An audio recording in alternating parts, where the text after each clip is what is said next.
આ ખેતરની પરિસ્થિતિ શું રહેતી અને કેટલું ઉત્પાદન આવતું? તો ઓછો જ આવે. આ જો મારી દવા ત્યારે કેટલું આવતું? ત્યારે તો બહુ ઓછું, એટલે ભીંડા ખખડી જાય.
નમસ્કાર ખેડૂત મિત્રો, આજે આપણે ભીંડાની ખેતીમાં આવેલા છે. ભીંડાની ખેતી કરતા ખેડૂતના ઇન્ટરવ્યૂ માટે આવેલા છે.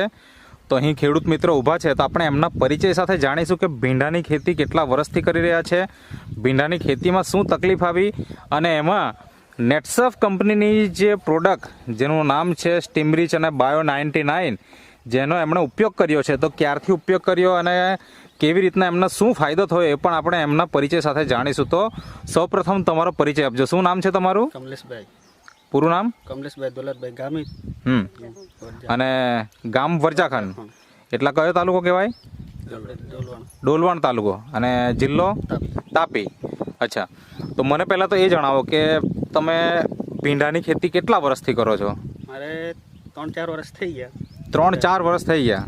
અચ્છા, અને આસપાસમાં તો બધા ખેડૂતો મતલબ ભીંડાની ખેતી સૌથી વધારે થતી હશે એવું અમને દેખાય, કારણ કે અમે તમારા ખેતરમાં ચાલતા આવ્યા એટલે આજુબાજુમાં ભીંડાની ખેતી વધારે દેખાય. તો અહીંયા ભીંડાની ખેતી કેટલા વર્ષોથી થતી હશે? તમે ભલે 4-5 વર્ષથી કરતા હશો. ઘણા વર્ષથી કરતા છે. અંદાજે કેટલા વર્ષ થઈ ગયા હશે? તો ઘણા 15-20 વર્ષ. 15-20 વર્ષ જેવા થઈ ગયા.